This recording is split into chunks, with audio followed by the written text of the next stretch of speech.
Facebook থেকে notification কিছুদিন হলে দিয়েছিল প্রোটেক্ট ইউর অরিজিনাল কন্টেন্ট। তো অনেকে হয়তো জানো, অনেকে জানো না। চলো আমি এটা সেটিং করছি, তোমাদের মধ্যে শেয়ার করছি, দেখে নাও। ফাইলের মধ্যে চলে এলাম, চলে এসে যে প্রফেশনাল ড্যাশবোর্ড সেখানে ক্লিক করবে। তো এখানে লেখা আছে দেখো স্টোরি ইনসাইড নো অ্যাভেলেবল।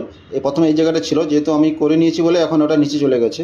তো স্ক্রোল করে নিচে আসতে হবে, নিচে আসার পর দেখো এখানে যে টুলস বলে লেখা আছে নিচে, এই টুলসে ক্লিক করবে। ক্লিক করার পরে স্ক্রোল করে নিচে আসবে। নিচে আসার পরে দেখবে একদম নিচে 3 নম্বরে আছে কন্টেন্ট প্রোটেকশন, এখানে ক্লিক করো। এইটা করার পরে এখানে দেখতে পাবেন জিরো ম্যাচেস ইস্যু।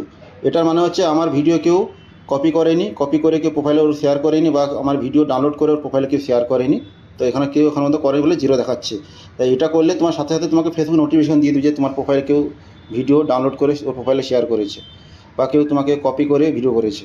আর এখানে যে একটা প্রোটেকশন ইস্যু দেখাচ্ছে, এটা আমি অন্যজনের ভিডিও নিয়ে কপি করে আমি এডিট করে ওটা প্রোফাইলে শেয়ার করেছিলাম, তাই জন্য একটা দেখাচ্ছে।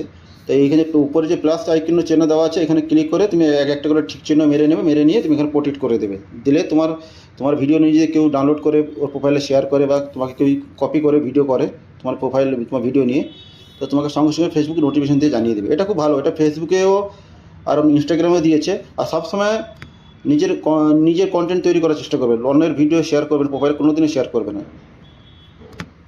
আশা করি বুঝতে পেরেছো সবাই। তো আজকের মতো এতটুকু।